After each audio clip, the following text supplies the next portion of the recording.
sexual orientation is held to be a fundamental right.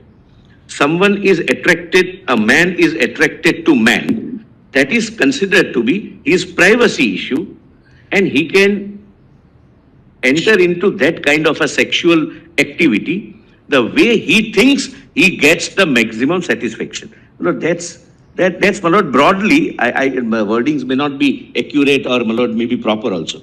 That's that Navtej Johar. Lord, kindly visualize a situation after 5 years down the line, based on this very thing, that from the beginning, I am attracted to those persons who are mentioned in the degrees of prohibited relationship. Incest is not uncommon in the world, and world over incest is prohibited. That I am attracted to my sister, I get, we are consenting adults, we are entering into activities within the Lord privacy, and we claim our right of autonomy, our right of choice, and our right of doing something in private domain. Based on that very argument, my lord, I'm posing a question to myself. Can someone not challenge this definition itself? Why this restriction?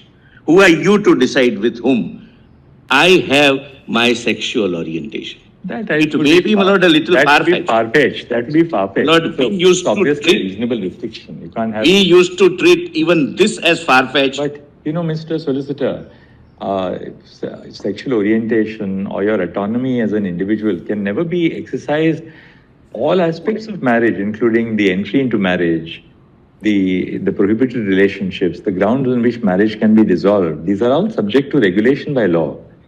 So it may be very far-fetched for anybody to even argue before us that orientation is so absolute that I can therefore commit an act of incest. No court will ever. But suppose polygamous marriage. Get about sanctifying it, even Somebody can challenge, my lord, the bigamy polygamous marriage, that's again governed by personal law, right? I'm not on personal law. I'm saying, my lord, if I say that my choice is polygamy, the state has no right to it. Your argument perhaps could be more, I would say, if you're leading up to that, one can understand it. But these are universal rules. I think we can all agree that these are universal rules. Now, as long as they were not codified, they were accepted. And that was the law, that was the norm. That they had a normative effect. Why did the state get into it? The state thought this as a universal norm. Now, therefore, I think if you're building up and saying there is a state interest in this relationship, one can understand. What if you're driving at that this is where the state comes in? But that's my submission. I think their position too was conceded, that when it comes to age also, that there is a state interest. So there is no field which is completely autonomous in that sense. Even within the marriage bond, there are certain interests of the state which are legitimate, let us say.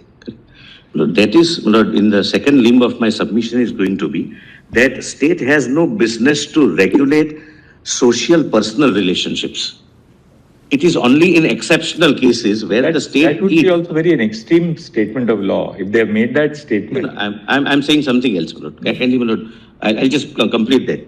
State has no business as a proposition to regulate any social personal relationship. That statement your lordships are saying is not it's an absolute statement. But I'm on an extension of that statement, that the state can regulate certain relationships if the state feels that it's in legitimate state interest to do so. But therefore, marriage was not a regulated social relationship. But the state, in its legislative policy wisdom, decided that we will regulate, and we can regulate only if we recognize, and therefore under the Hindu Marriage Act or any other marriage act, we recognized and regulated.